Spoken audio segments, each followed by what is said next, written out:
আসসালামু আলাইকুম সুপ্রিয় দর্শক শ্রোতা, আপনারা দেখতে পাচ্ছেন আমাদের ভুয়াপুরের বিডি ক্লিন টিম। তারা আজকে আমাদের এই ভুয়াপুর বাসস্ট্যান্ড অবৈধ স্থাপনা উচ্ছেদ করার পর যে নোংরা পরিবেশ ছিল, সেই নোংরা পরিবেশ থেকে আমাদেরকে একটা গোছালো সুন্দর পরিবেশে আনার জন্য আমাদের এসএলএন মহোদয়ের ডাকে সাড়া দিয়ে ওনারা আসছেন এই উপজেলা আমাদের ভুয়াপুর বাসস্ট্যান্ড যে চত্বরটা এটা পরিষ্কার করার জন্য। তো আমরা ধন্যবাদ জানাই আমাদের এই বিডি ক্লিন ভুয়াপুর টিমকে।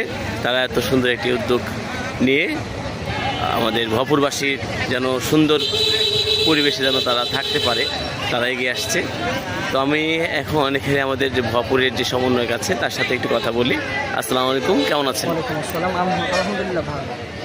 যে আপনারা কখন থেকে কাজটা শুরু করছেন? আমরা আজকে কাজ শুরু করেছি সকাল 9টা থেকে দুপুর 1টার মধ্যে। মোটামুটি যতদূর সম্ভব আমরা চর্চা করেছি ক্লিয়ার করার। তো এই যে আপনারা ময়লা পরিষ্কার করছেন, তো আপনার এই অনুভূতিটা কি কেমন? যে আসলে নোংরা তো আমরা কেউ ছানতে চাই না, আপনারা সেই নোংরা পরিবেশটা নিজেদের হাতে নিয়ে পরিষ্কার করছেন। আমাদের সবার স্বাস্থ্য ঝুঁকি থেকে আমাদেরকে অনেক ক্ষেত্রে আমি মনে করি আপনারা কাজ করছেন, যে আমরা মানে ঝুঁকিমুক্ত যেন আমরা জীবন করতে পারি। জি আলহামদুলিল্লাহ, অনুভূতি আমাদের অনেক ভালো। আসলে বলতে গেলে দেশ হচ্ছে আমাদের দেশ হচ্ছে আমাদের মায়ের সমান।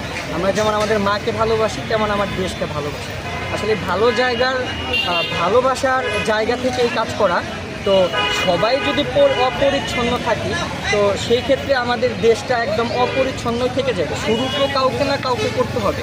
তো আমাদের স্বপ্ন হচ্ছে শুধু পরিচ্ছন্ন ভুয়াপুর না, আমাদের স্বপ্ন পরিচ্ছন্ন বাংলাদেশ গড়ে তোলা। তো সেইখানে আমরা শুরু করেছি।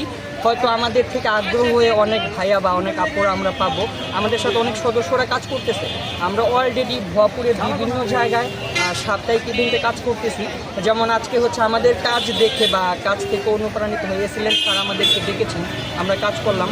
আলহামদুলিল্লাহ আমাদের অনুভূতি ভালো। বা আমাদের ভুয়াপুরের প্রাণকেন্দ্র যে চত্বরটা অনেক দিন যাবৎ বেশ নোংরা ছিল, বা আশেপাশে এখানে চায়ের দোকানগুলো ছিল অনৈতিকভাবে, যেগুলো এগুলো আসলেই তুলে দেওয়ার পর যে চত্বরটা ছিল, চত্বরটা আজকে আমরা মোটামুটিভাবে চর্চা করেছি যতটুকু পরিষ্কার করা যায়। এসএলএন স্যারের সাথে কথা হয়েছে, চত্বরটা ভিতরে মাটি দিয়ে পরিপূর্ণ করে দেবে। আমরা ইনশাল্লাহ চর্চা করব যাতে ভুয়াপুরবাসীকে পরিচ্ছন্ন ভুয়াপুর উপহার দিতে এবং হচ্ছে পরিচ্ছন্ন ভুয়াপুর বাস স্ট্যান্ড উপহার দিতে। এবং আমরা